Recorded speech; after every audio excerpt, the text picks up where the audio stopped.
We're looking at some kind of a filled-in shape here, and we're asked to give the area of the shaded region in terms of the number of boxes or the number of square centimeters.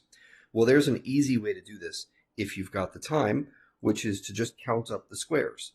And the only time that's going to get difficult is when you're in these annoying little edge regions, like over here and over here and over here. So you can try to estimate how much those little fraction things are, but it gets annoying and you might be a little bit off. And you'll see in these answers, there's not a whole lot of margin for error. So what I want to do is show you a better way to do this, and it's going to be using the formula for calculating the area of a triangle, which is 1/2 base times height. Most people remember this from middle school, but for every triangle, you need to just say to yourself, what's the base, what's the height? Well, that's not too hard. You just look at one straight edge versus the other. So like if I wanted to look at a triangle right here, yep, this one right here, I would say, okay, let's just call that the base and let's call this the height. And they're each 4, so I multiply them together, take 1/2 of it, and that's the area. So you could calculate this area and then add it to this area and then add it to this area.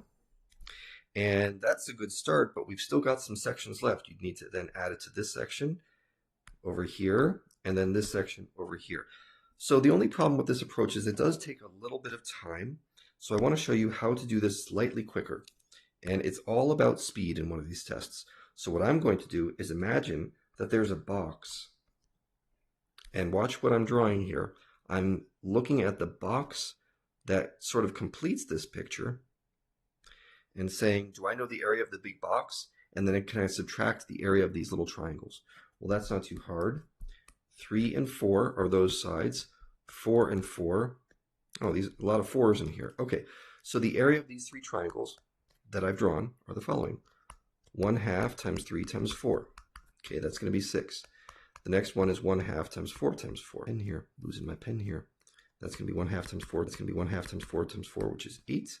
And the next one is 1/2 times 4 times 4, 4 times 4, which is 8. Okay, so the total of those 3 triangles that I drew is about 22. And what's the area of the big box? Well, I'm going to draw this in, I don't know, I'll pick a different color.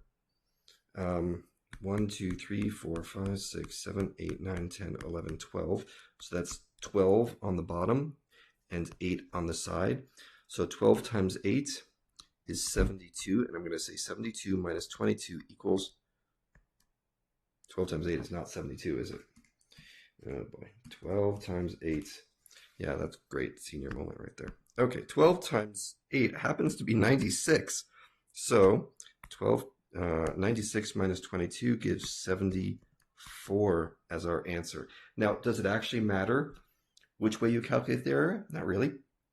You can do a big rectangle and subtract off some triangles, or you can add up triangles within it and then add up more space like I did the first time. Either way is fine, but I would recommend, whichever way you choose, stick to this formula whenever you have triangular